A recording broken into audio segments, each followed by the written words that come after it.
Bonsoir tout le monde, mes chers maîtres, mes chers collègues, mes chers amis. Je suis très ravie d'être parmi vous aujourd'hui, donc avec une longue rupture à cause de la pandémie. Donc je remercie le comité d'organisation de m'avoir permis de participer aux 26e journées de notre Société marocaine de cardiologie, et tout particulièrement mon maître professeur Moustarfel, Madame la Présidente et mon maître professeur Aoued.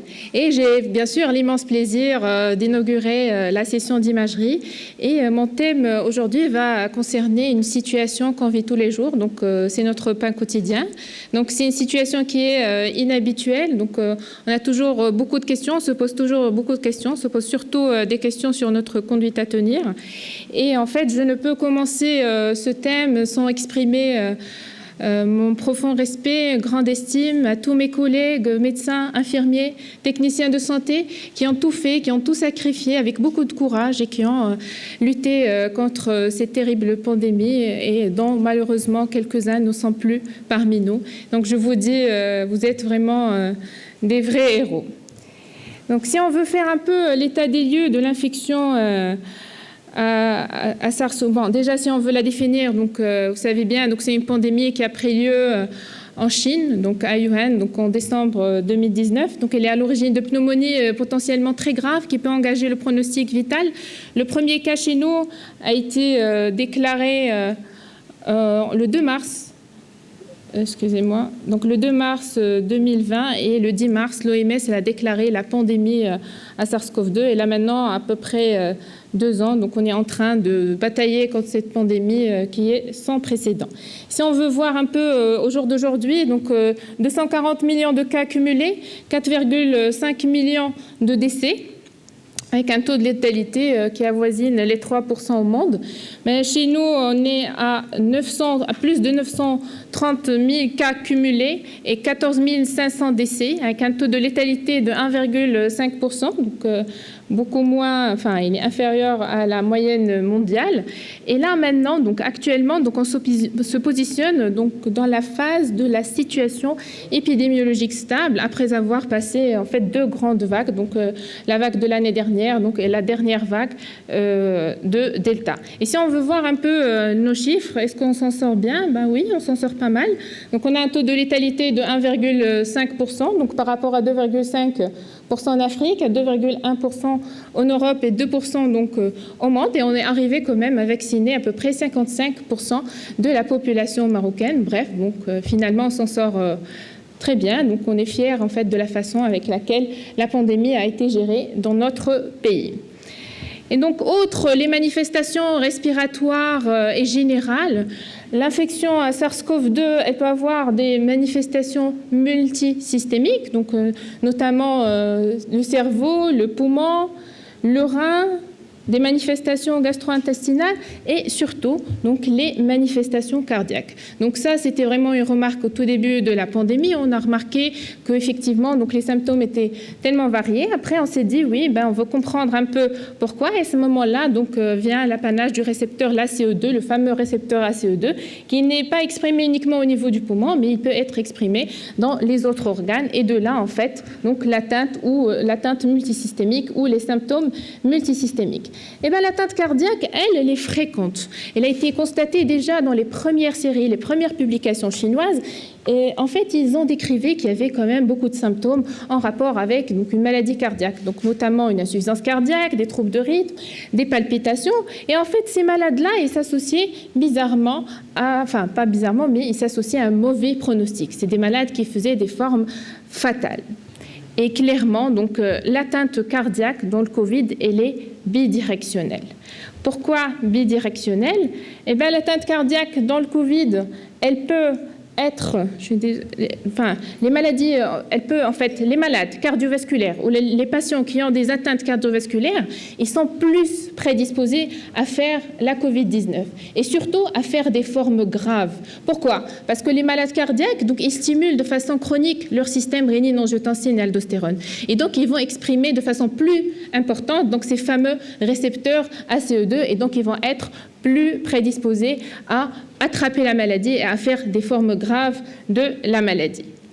Et la Covid-19, elle peut impacter le système cardiovasculaire qui est intact, donc un système cardiovasculaire qui est sain, soit de façon directe ou de façon indirecte. Mais si on veut parler de la façon indirecte, ben, tout le monde connaît le cœur-poumon, donc la boucle qui travaille en série. Et donc, dès qu'on a une infection ou infection pulmonaire, donc avec hypoxémie, inflammation aiguë, ben, ça va être transmis rapidement au niveau du ventricule droit, donc qui va en souffrir, il va se dilater, il va être défaillant. Puis après, donc, avec la vasoplégie et à cause du phénomène d'interdépendance VGVD, ben, on aura une défaillance ventriculaire gauche, un hypodébit, une hypovolémie et de l'insuffisance cardiaque.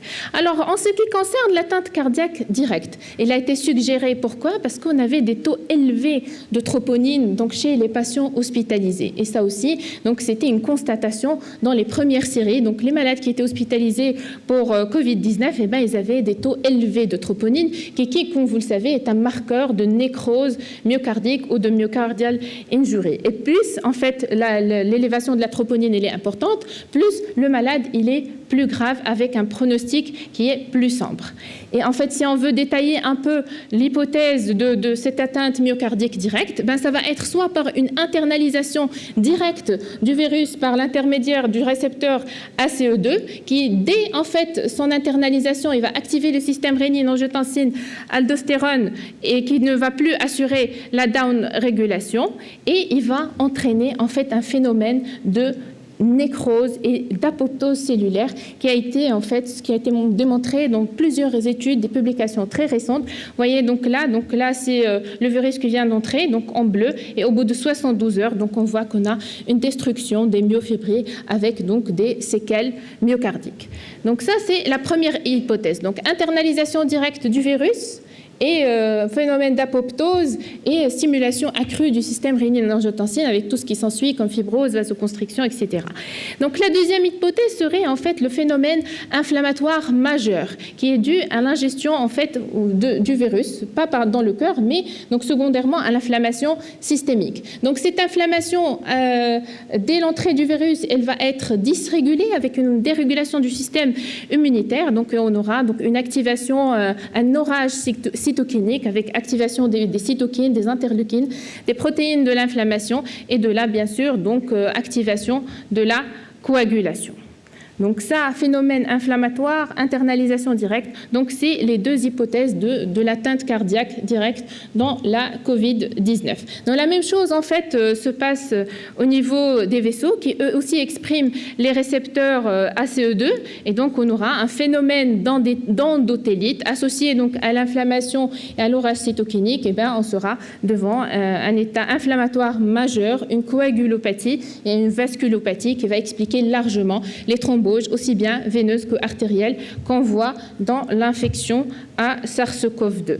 Et en fait, là aussi, donc tout ça, on l'a vu sur des séries anatomopathologiques, soit sur des autopsies ou des biopsies endomyocardiques, et ben, on a décrit en fait des infiltrations au niveau de l'interstitium, des infiltrations inflammatoires des macrophages, lymphocytes, des microthrombie.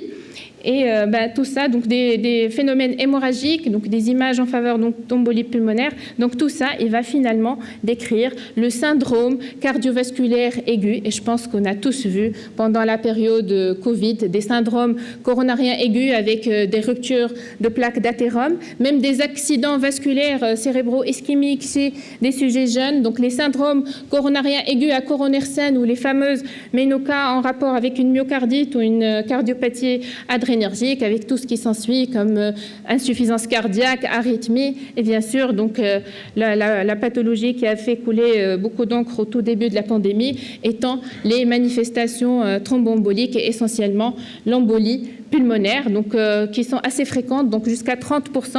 Donc ils étaient vite constatés. Pourquoi? Parce que les malades ils thrombosaient très vite leurs cathéters veineux centraux, les filtres d'épuration de dialyse, et contrairement à ça, donc il n'y avait pas d'incident hémorragique chez ces patients, ce qui exigeait en fait l'introduction rapide donc d'anticoagulants. Donc c'est une introduction rapide et standardisée bien sûr par les sociétés savantes. Donc on avait aussi de syndrome coronarien aigu, donc avec sténose épicardique et sans sténose épicardique. Donc là, voilà, c'est juste pour montrer un peu le pronostic de ces malades. Donc je vous montre la série qui a été publiée au tout début dans le New England, qui incluait 18 malades. En fait, de ces 18 malades, donc 10 avaient un syndrome coronarien aigu, donc un ménocarde, donc à coronaire saine, et les autres, ils avaient des sténoses épicardiques. Mais vous voyez là, donc le pronostic, il était vraiment très très sombre. Des 10 malades qui avaient un ménocarde, 9 sont décédés, et des autres malades donc qui avaient des lésions, des sténoses coronaires,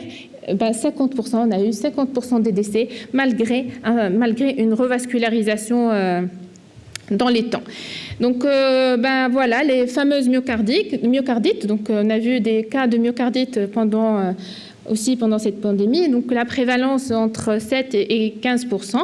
L'atteinte myocardique, on l'a bien expliqué, soit c'est une internalisation directe du virus, soit elle va être secondaire au phénomène inflammatoire. Donc, c'est la probabilité la plus probante. Donc, ce qui a été confirmé par de nombreuses études anatomopathologiques, on ne voyait pas en fait l'ARN viral dans le cardiomyocyte, mais c'était plutôt, donc on voyait donc l'ARN viral essentiellement dans l'interstitium et dans les macrophages. Donc les myocardites, le diagnostic va se baser bien sûr sur la clinique, donc douleur thoracique, mouvement enzymatique et mouvement électrique, et bien sûr donc l'IRM qui va nous permettre de voir ces myocardites, alors qu'auparavant le diagnostic il se basait vraiment sur des suppositions cliniques et biologiques, échographie, et rarement étayé par le gold standard qui est bien sûr la biopsie endomyocardique. Donc je partage avec vous quelques myocardites à SARS-CoV-2, donc on a vu pendant cette période, donc avec des atteintes, on va dire, assez variées, donc paroi antérieure, inférieure,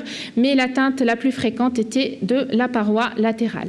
Alors, toutes ces atteintes peuvent induire de l'insuffisance cardiaque avec un très mauvais pronostic, des arythmies, et voilà, donc et on est dans l'orage cardiologique dans cette affection. J'ai essayé de partager avec vous rapidement quelques cas cliniques assez classiques qu'on a vus pendant la pandémie. Donc le cas de la patiente qui a des facteurs de risque, qui est hospitalisée pour Covid, et on vous appelle. Pourquoi? Parce que la patiente est là mal depuis hier, mais nous on pensait que c'était plutôt en rapport avec la pneumonie.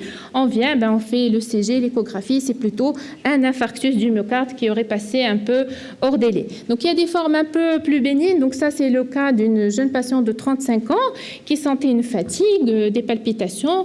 Elle avait un examen clinique qui est tout à fait normal. Elle avait des extrasystoles ventriculaires à l'électrocardiogramme de base et des troponines à 5 fois la normale. L'échographie, elle était normale, mais puisqu'elle avait les extrasystoles ventriculaires, je me disais, allez, on va faire un strain, qui est un petit peu altéré, en fait, au niveau de la paroi latérale, donc, puisqu'elle avait un myocardial injury, donc on a dit qu'on va compléter par une IRM, donc, qui montre, en fait, une hyperémie, donc avec un hyper signal en T2 et un rehaussement tardif au niveau de la paroi inférieure et inférolatérale et une élévation du T2 mapping en rapport avec une myocardite qui est encore à la phase aiguë. Et puisqu'on était vraiment en plein dedans dans la pandémie, c'est a posteriori qu'on a fait une PCR pour voir, donc finalement la patiente était infectée. Donc là aussi, un cas de jeune qui était hospitalisé en urgence parce qu'il avait de la fièvre, une défaillance multiviscérale, intubée, et Covid positif. Donc on nous appelle pour échographie pour voir un peu pourquoi il fait un état de choc. On voit que le ventricule bouge pas mal au niveau de la base, mais on voit pas bien la pointe. En cas de cavité, je suis vraiment désolée de la qualité de l'image parce qu'il était intubé, je n'ai pas pu en voir mieux.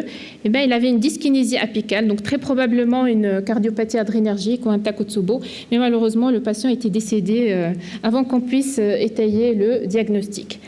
Donc là, maintenant, je vais parler d'un cas qui est un peu moins atypique. Donc, je viens de voir. Donc, c'est un jeune de 39 ans qui n'a pas de facteur de risque cardiovasculaire, qui est à sa 4e semaine de l'infection à SARS-CoV-2 et qui est consulte, qui est admis en urgence pour un syndrome coronarien aigu avec sus-décalage du segment ST qu'on voyait sur le tracé, donc l'électrocardiogramme, en antérieur et en inférieur. Donc, et dès son admission, donc, le malade, très vite, il va se détériorer, il va se mettre en état de choc cardiogénique et même un arrêt cardiaque, un arrêt cardio-circulatoire récupéré en salle de cath. Donc là, c'est juste l'échographie que j'ai pu récupérer de mon ami docteur Chaoui, qui a eu l'amabilité de me donner les images écho et les images de la coronarographie. Donc on voit bien qu'il s'agit d'un infarctus antérieur avec une ébauche, un grand doute sur un thrombus apical. Donc là, vous voyez les images de la coronarographie. Qu'est-ce que vous en pensez? C'est quoi? C'est une occlusion de la droite et de l'IVA. Et ce qui marque en fait le plus, c'est que, je ne sais pas s'il y a des cathétériseurs ici, ils peuvent me corriger, mais il ne me semble pas que c'est des artères d'athérosclérose. Donc c'est des artères qui semblent être lisses, mais pourtant donc une occlusion aiguë des deux troncs et en même temps à 4 semaines du post-Covid. Donc le patient, ils ont désobstrué la droite, mais ils n'ont pas pu revasculariser l'artère interventriculaire antérieure. Il m'a été adressé après quelques semaines pour recherche de viabilité en antérieur, puisqu'il était jeune, on voulait absolument tout faire pour lui. On fait l'IRM, comme vous voyez, donc c'est une fraction d'éjection aux alentours de 20%, donc une akinésie antérieure, inférieure. Donc il a un thrombus, un gros thrombus de la pointe avec un rehaussement tardif transmural, témoignant en fait de la non-viabilité dans le territoire antérieur. Donc pourquoi je parle de ce cas? Parce que c'est quand même assez dramatique et c'est survenu en fait à 4 semaines en post-infection à SARS-CoV-2. Et c'est là où se dessine l'ère du post-Covid. Donc, rappelez-vous bien, donc c'est un patient qui était à 4 semaines. Donc, ceci dit que c'est très probablement une maladie cyclique et progressive. Et j'insiste pour dire que le malade, il n'a pas eu une forme sévère du Covid. C'était vraiment une forme quasi asymptomatique, modérée, qui a répondu au traitement initial sans pour autant recours à l'oxygène, ni même à des antibiotiques ou à la corticothérapie. Donc ce concept du long Covid n'a pas de prévalence connue, donc on est toujours en cours d'évaluation. Il serait probablement des symptômes qui surviennent dans les 6 à 12 semaines après infection à SARS-CoV-2, sans aucune cause qui peut expliquer ces symptômes. Donc il a été décrit au tout début grâce à un hashtag donc d'une enseignante de l'Imperial College of London, et puis après donc plusieurs publications se sont succédées pour essayer de comprendre un peu qu'est-ce que ces malades ils sont en train de faire. Donc là, sur une méta-analyse qui incluait quand même plus de 3700 patients, on avait plus de 200 symptômes. Donc les plus répandus, c'est la fatigue, c'est les intolérances à l'effort, c'est des troubles de mémoire ou une perte de la capacité à la concentration. Et pour ce qui est cardiovasculaire, on avait des manifestations, les manifestations les plus fréquentes, donc c'est la dyspnée, la douleur thoracique, les palpitations et les syncopes. Donc en fait, là, ces symptômes, comme j'ai dit, ils sont fluctuants, ils viennent par des accès, et surtout, en fait, qui n'ont aucune relation avec la sévérité de l'atteinte initiale. C'est certes des conséquences des déformations structurelles, inflammatoires, qui se sont passées au cours de l'infection à Covid-19, mais ils n'ont aucune relation avec la sévérité de l'atteinte. Et de là, plusieurs publications avec des techniques d'imagerie. Donc, la première étude... Les ordinateurs me font signe qu'il faudrait je vais être très rapide sur la session. Désolé. Je suis presque à la fin. Donc c'est juste pour montrer que voilà, donc il y avait des atteintes aussi bien du poumon, le myocarde, le rein, le foie. Et là, bien sûr, donc après, donc c'est les études IRM qui ont montré qu'il y avait des myocardites. Là, donc 78% des patients, ils avaient une atteinte cardiaque, donc secondaire. Donc toujours la même chose. Donc des atteintes myocardiques, myocardite, infarctus du myocarde, atteinte de la microcirculation. Je vais juste vous montrer en fait notre série marocaine. Donc on a fait sur 78 athlètes de haut niveau. Donc on n'avait pas de dilatation ni de dysfonction ventriculaire aussi bien gauche que droite. On a constaté qu'il y avait des épanchements péricardiques dans 30% des cas. La localisation, elle est surtout latérale, donc postéro-inférieure, avec une élévation donc, du T1 myocardique donc, chez 20% des malades et uniquement 7% avaient un rehaussement tardif tardif en rapport avec une myocardite. Donc nos résultats, donc, ils étaient concordants avec la littérature parce que ces patients, ils n'avaient pas une élévation de la troponine et c'était en fait des formes modérées. Alors l'échographie, donc pas grand-chose parce qu'elle n'arrive pas à faire un mapping tissulaire, mais elle montre quand même une altération du strain longitudinal global, plusieurs études. Après, donc on commence à voir de l'insuffisance cardiaque à fraction d'éjection préservée a posteriori, comme vous le voyez là, donc sur cette méta-analyse, mais l'IRM se positionne mieux par rapport à l'échographie dans le post-Covid et reste quand même le gold standard. Donc là, je finis par ce schéma qui est proposé par la Société européenne d'imagerie et aussi par la Société européenne de cardiologie. Et ben après 6 mois du Covid, donc quand il s'agit d'un athlète ou de quelqu'un qui fait beaucoup d'efforts physiques, donc des efforts physiques supranormaux dans son travail, même s'il n'a pas de symptômes, donc on peut faire une IRM cardiaque avant qu'il commence les efforts importants. Pour ceux qui n'ont pas en fait ces particularités, on ne fera pas d'IRM si le malade il est asymptomatique et l'IRM devient une exigence quand le malade il a des symptômes évocateurs d'atteinte cardiaque. Donc je conclus, la Covid-19 paraît être une maladie assez longue. Donc le long Covid il est là, donc il est très probablement la continuité des altérations structurelles qui ont été encourues au cours de l'infection. La prévalence elle n'est pas connue. Donc l'échographie ne fait pas grand-chose puisque les volumes ventriculaires ils sont normaux, la fonction elle est normale, mais un strain il s'impose. Donc l'IRM cardiaque donc se positionne en tant que gold standard et il nous faut bien sûr donc de larges études pour pouvoir comprendre mieux un peu ces mécanismes et émettre des recommandations avec des niveaux de preuve plus solides. Et je vous remercie.